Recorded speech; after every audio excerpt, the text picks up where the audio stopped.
Bom, pessoal, tudo bem? Vamos para a segunda parte do nosso encontro de hoje. Já estamos retornando aqui e espero que rapidamente atinjamos o quórum de hoje, da primeira parte. Aliás, se possível, até passar, por que não, né? Nós temos aqui o Aguinaldo, o João Gabriel, a Tatiane, o Evandro, outras pessoas estão entrando, o Giovanni, o Henrique, a Daniela, a Solen. Eu dou mais uma vez um bom dia para vocês, como já fiz também na primeira parte do nosso encontro, né?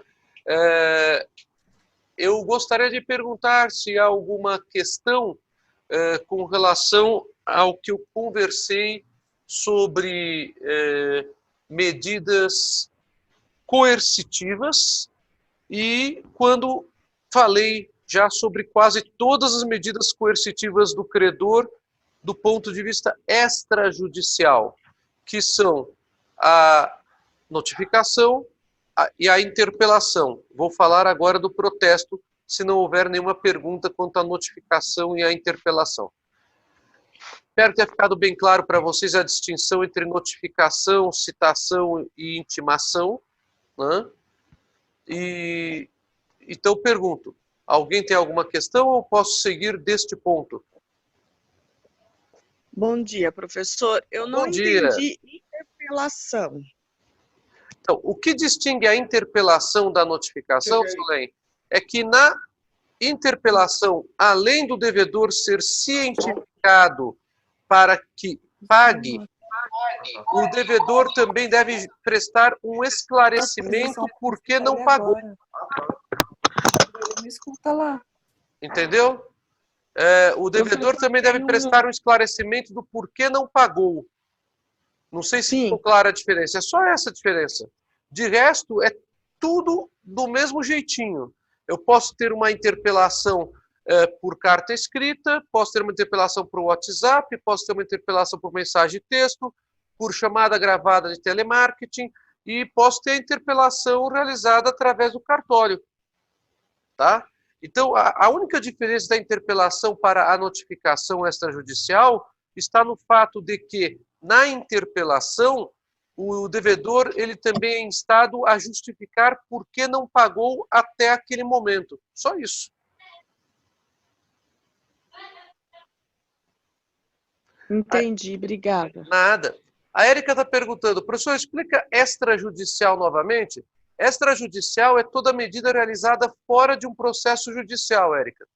Então, quando falamos em notificação extrajudicial, estamos falando de qualquer forma de cientificação do devedor fora de um processo judicial para que aquele devedor efetue o pagamento. E temos como formas de cobrança extrajudicial fundamentalmente três: a notificação extrajudicial, a interpelação extrajudicial e o protesto extrajudicial, que eu vou falar a seguir. Tudo bem? A notificação precisa ser feita por um advogado, pode ser feita pelo credor, correto? Sim, medidas extrajudiciais de cobrança não precisam ser feitas por advogado.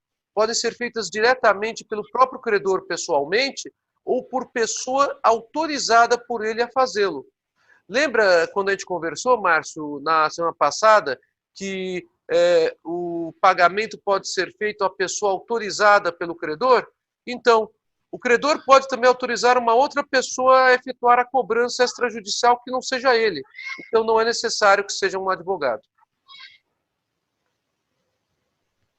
Mais alguma pergunta? Professor, ainda tem um microfone aberto aí que está atrapalhando. Quando o senhor fala, aí tem algumas vozes também. Vamos descobrir. Eu tô ouvindo realmente um som de pássaro, eu acho, ao fundo. Ah, já descobri o microfone qual é, já fechei. Pronto. Bom, então, gente, se ficou claro para vocês a diferença entre notificação extrajudicial e interpelação extrajudicial, é um papagaio. É bom saber. Aqui, ontem, o meu furão fez uma festa na aula do noturno aqui. O meu Furão desligou meu computador 2 vezes durante a aula, imaginem vocês, né? Bom, vamos continuar então. Além da notificação extrajudicial e da interpelação extrajudicial, nós temos também como forma de cobrança extrajudicial de uma dívida o protesto. Tá? O protesto ele é um ato formal e público, por meio do qual o credor apresenta um título de crédito ao cartório de protesto, ou um documento que tenha valor de título de crédito, que foi emitido pelo devedor, mas que não foi pago. Não tem problema, que é isso, Anésia. Fica tranquilo e parabéns pelo papagaio. Que ela está dizendo aqui que ela tem um papagaio. Fico muito feliz de saber que você gosta de animais. É muito bom, né? Bom, então, a ideia do protesto é a ideia de que há um título de crédito que o devedor emite, o devedor não paga a dívida que está representada nesse título de crédito e, por conta disto, o credor protesta esse título de crédito. O protesto, então, é um ato formal e solene. O credor realiza a solicitação do protesto no cartório de protestos. Para a gente entender um pouquinho melhor o que é o protesto, a gente tem que ter em mente o que é um título de crédito. Título de crédito é um título jurídico representativo do valor de uma dívida. Se este título representativo do valor de uma dívida venceu e esta dívida não foi paga, esse título pode ser apresentado a protesto. Quais são os títulos de crédito convencionais? Aqueles que são mais comuns. Além dos títulos de crédito eletrônicos, que são títulos de crédito perfeitamente possíveis de protesto, nós temos como um título de crédito muito comum o cheque. O cheque é um título de crédito. No cheque, a pessoa que é titular da conta corrente ou da conta poupança, ela preenche o cheque com um determinado valor, deixando esse cheque em branco, se não colocar o nome de ninguém, aí fala-se cheque ao portador, para que a pessoa obtenha no sistema de compensação bancária o valor daquele cheque.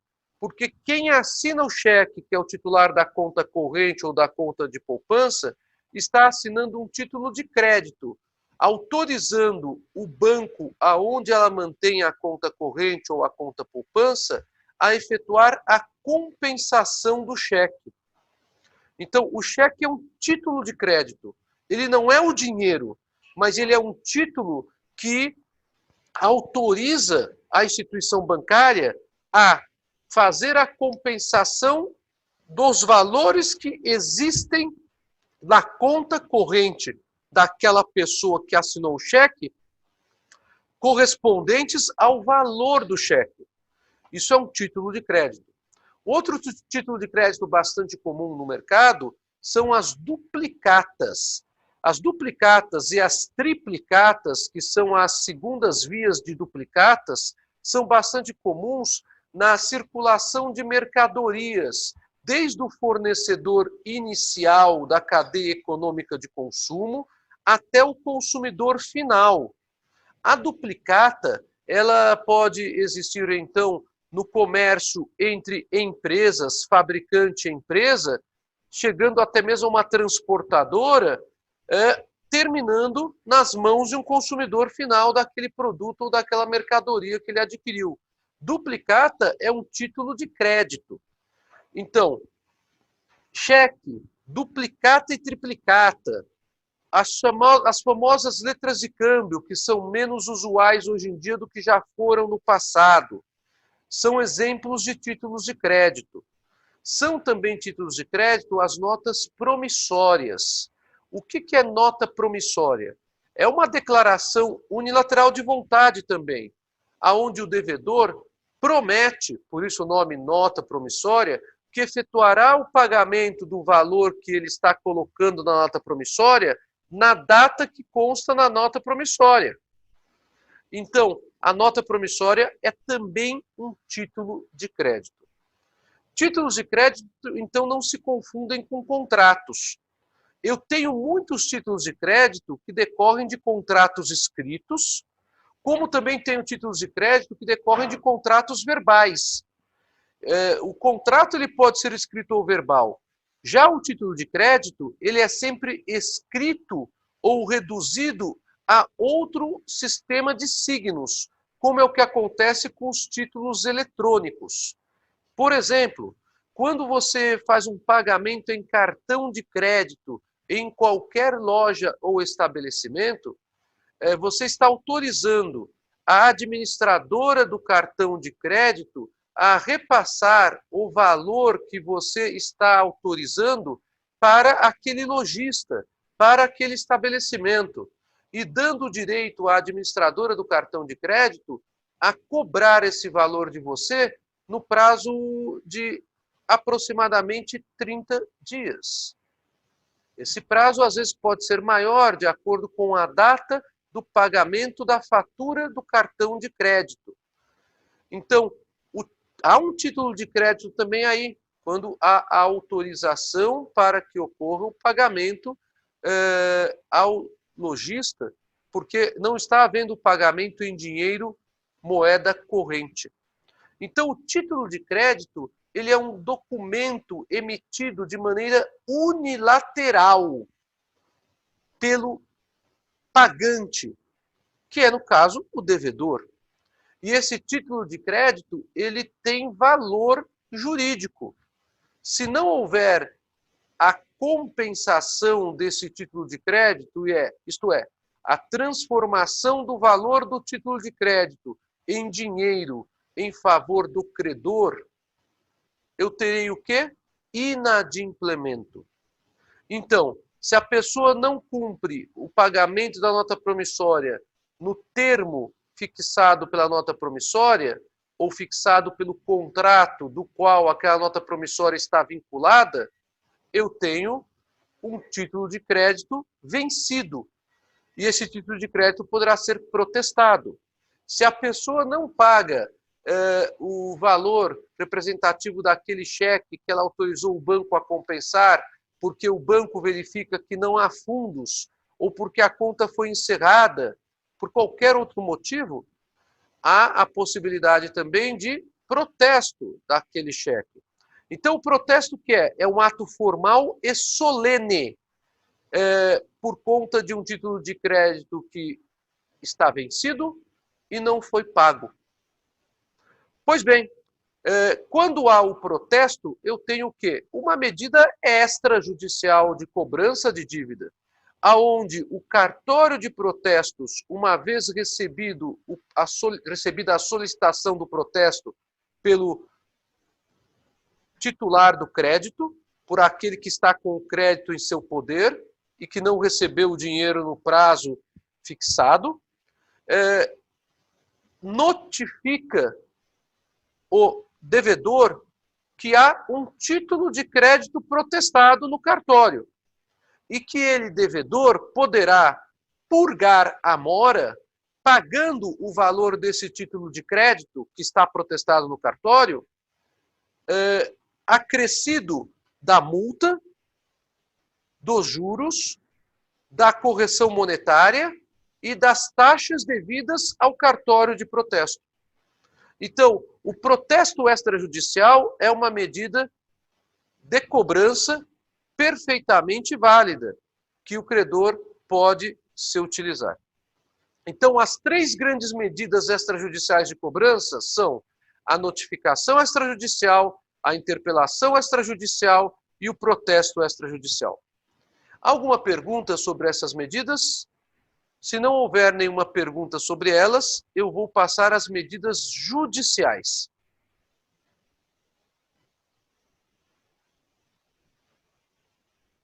Ficou claro para vocês, então, o que é o protesto? Ficou claro para vocês qual é a ideia do que é um título de crédito?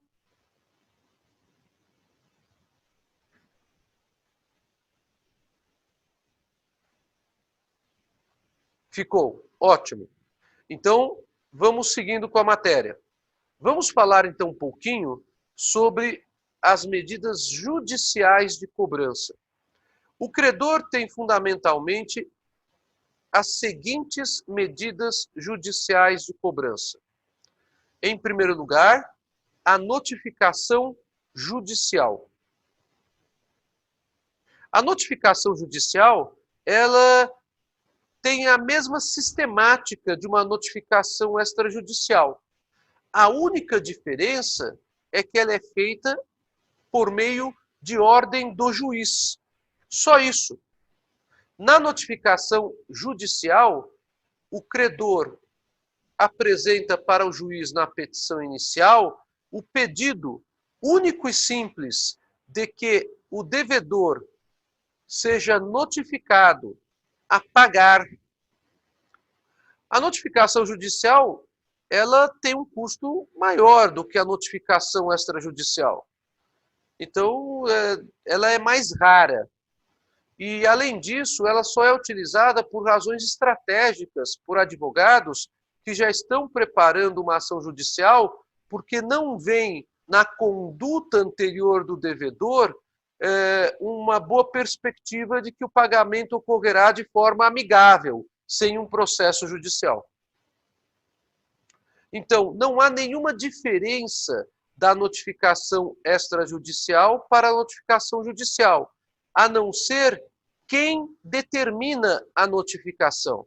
A notificação judicial é determinada pelo juiz.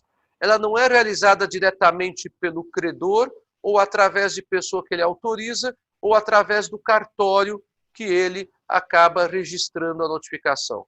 Ele solicita ao juiz que determine a notificação. A segunda modalidade de cobrança judicial da dívida é a interpelação judicial. A interpelação judicial também tem os mesmos mecanismos da interpelação extrajudicial.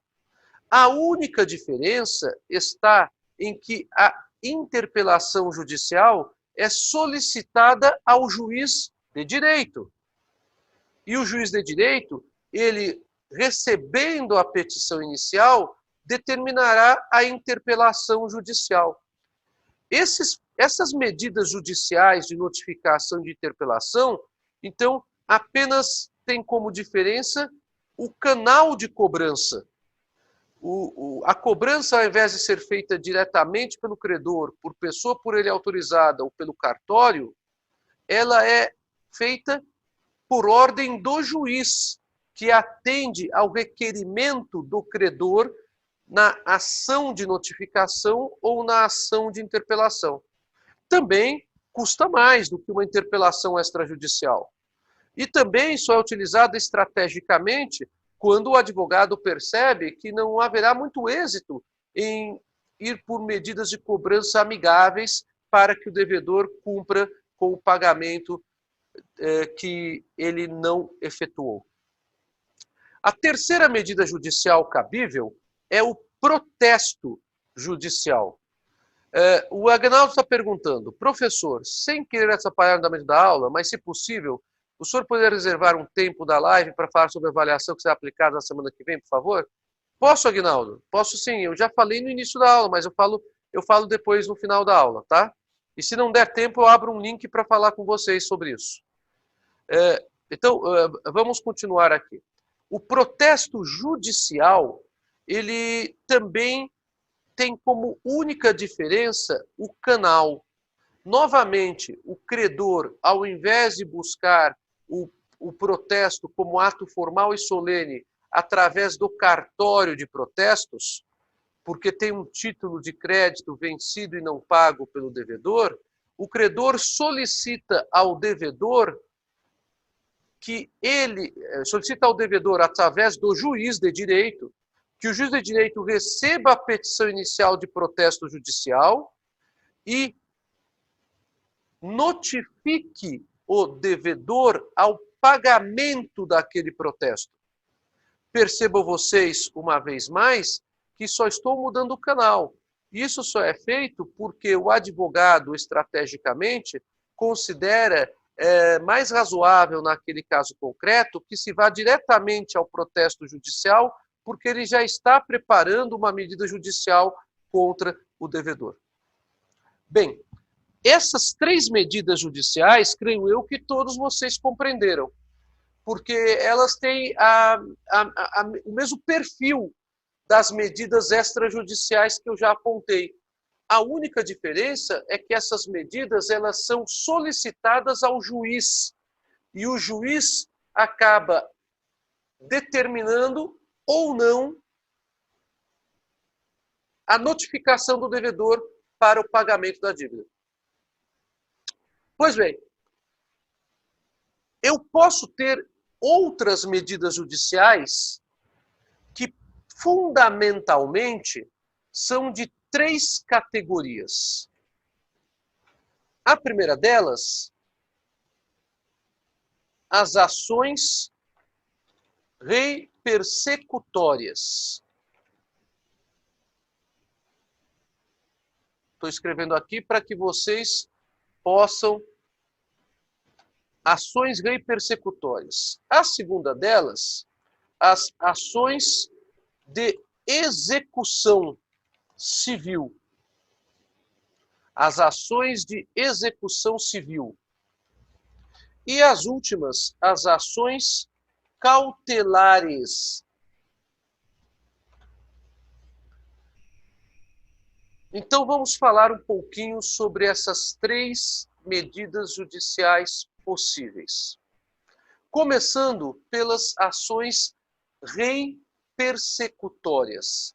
Uma ação reipersecutória é uma ação que persegue a coisa. A palavra reipersecutória vem de rei, que é coisa. Coisa é res. Pela declinação do latim, rei é derivação de res. Rei é coisa, é bem.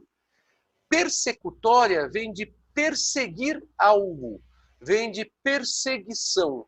Então, o credor ele pode promover ações reipersecutórias, que são ações para perseguir o bem. No caso que estamos trabalhando, direito das obrigações, o que o credor está perseguindo? Ele está perseguindo a prestação que não foi paga na data do vencimento pelo devedor. Neste caso, então, o credor propõe uma ação de processo de conhecimento. Vocês já devem ter tido essa expressão pelo professor de teoria geral do processo. Processo de conhecimento. O que é o processo de conhecimento? Como o nome está indicando, é um processo judicial em que o juiz tomará conhecimento do pedido do requerente, conhecimento dos argumentos do requerido na contestação e analisará as provas que as partes apresentarem para proferir sentença. Por isso o nome ação reipersecutória de pagamento. Então, a ação reipersecutória de pagamento é conhecida no meio forense com o nome ação de cobrança. Ação de cobrança judicial. Quando é que o credor propõe uma ação de cobrança judicial?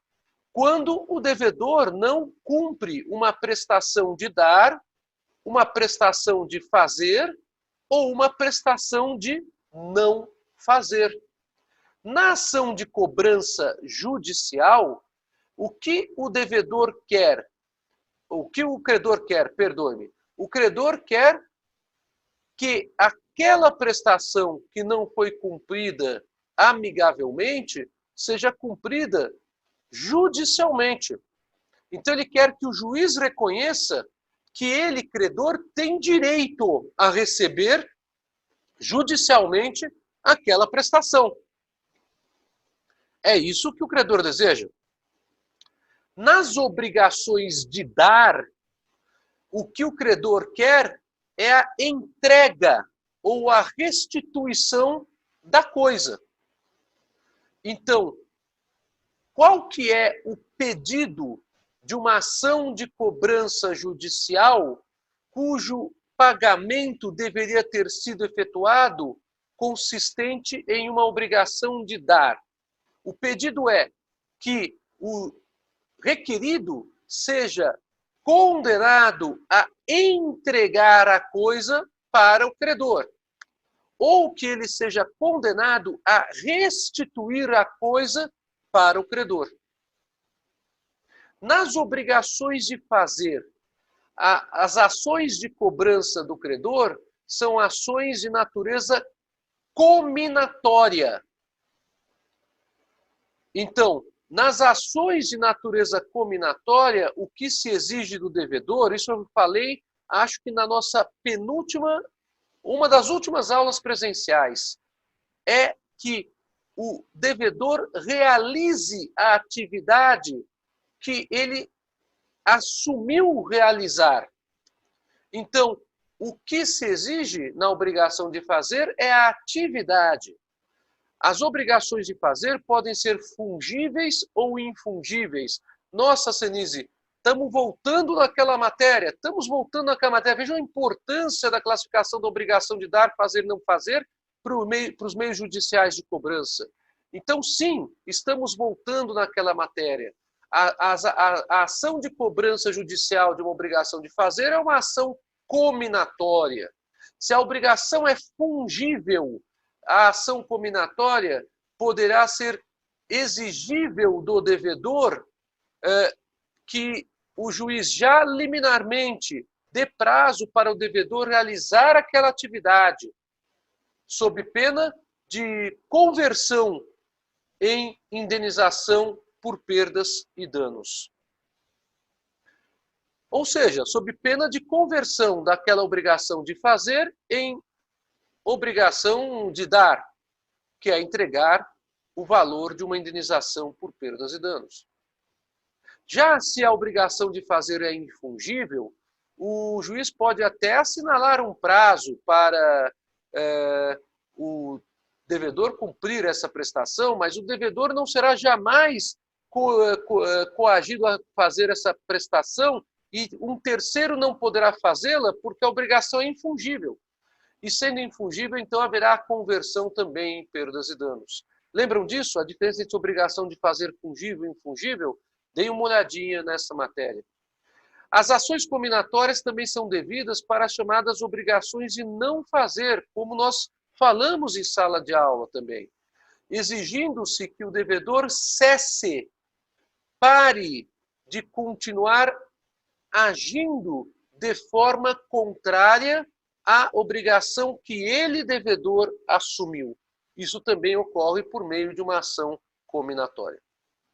Pois bem, essas ações de cobrança que estou falando aqui são ações de processo de conhecimento. Por quê? Porque o juiz ele vai analisar os argumentos do credor, os argumentos do réu e as provas trazidas aos autos pelas partes para, em primeiro lugar, identificar se realmente existe aquela obrigação. Em segundo lugar, se a obrigação já foi paga parcial ou totalmente. E, em terceiro lugar, se não houve o pagamento, para então atender ao requerimento feito na petição inicial. Então, é um processo de conhecimento. Por isso se fala em ação rei persecutória. É um processo mais prolongado. Diferentemente ocorre nas ações de execução civil. Nas ações de execução civil, o credor possui um título executivo, ou seja, não há a necessidade do juiz analisar provas e argumentos do autor e do requerido. Não há um processo de conhecimento aonde existe, portanto, um tempo teoricamente bem maior de análise daquela relação jurídica. Nas ações de execução civil, o que há é a possibilidade do credor, porque possui um título executivo, de diretamente promover a execução civil desse título, porque não houve o pagamento desse título executivo. Já dá para perceber que títulos de crédito protestados em cartório são títulos executivos extrajudiciais e que podem ser, portanto, levados ao juiz para que seja feita a execução civil da dívida. Então, se um credor é titular de uma nota promissória que não foi paga por quem a emitiu, é titular de uma duplicata que não foi paga por quem a emitiu, se é titular de uma letra de câmbio, se é titular de um cheque que não foi pago por quem emitiu, esse credor poderá protestar no cartório de protestos ou protestar judicialmente esse título.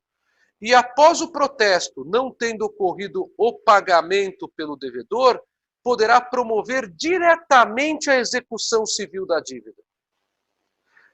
O que quer dizer promover diretamente a execução civil da dívida? Não haverá discussão sobre o título executivo. A execução, ela não tem um conteúdo probatório. As partes da execução não ficam trazendo provas para o juiz apreciar. Então, simplesmente o exequente, que é o autor da execução, é o credor da obrigação, promoverá a execução do título. E o juiz determinará o pagamento imediato daquele título, no prazo fixado pelo processo de execução civil.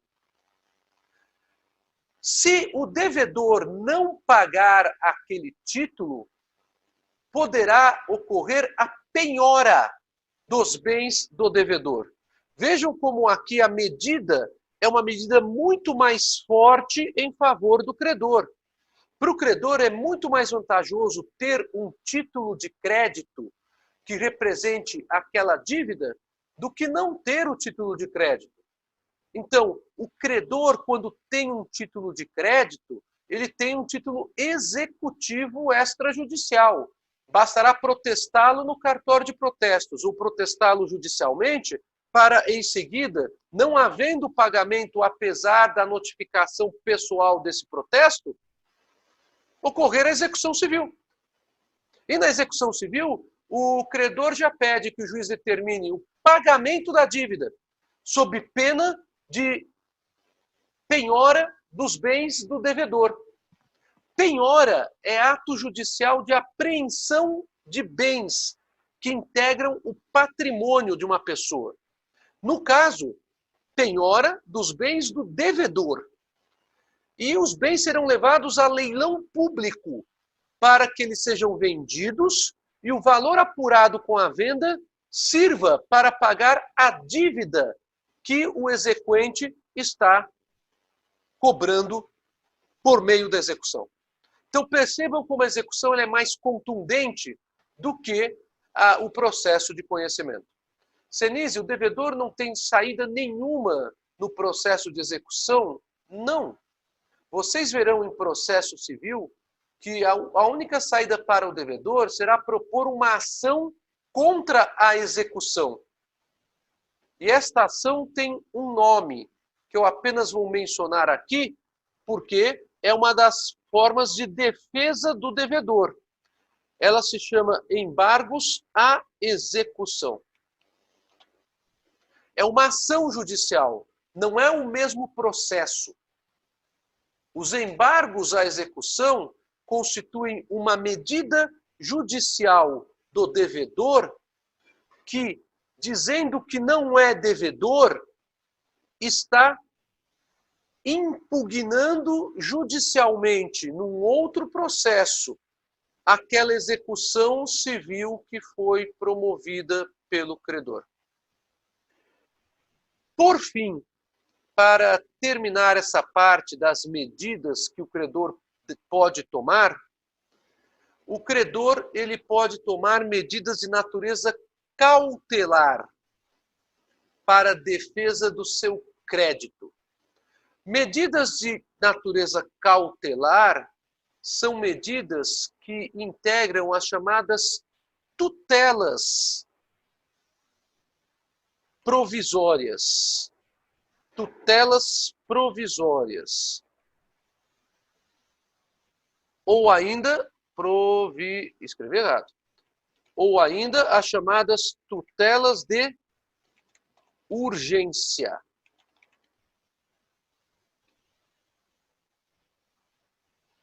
O que é uma medida cautelar? É uma medida judicial por meio da qual o credor requer, em decisão liminar, já no início do processo, em virtude de uma dívida vencida e não paga pelo devedor, que o juiz tome providências que venham a constituir garantia de que haverá o pagamento, ainda que posterior, dessa dívida.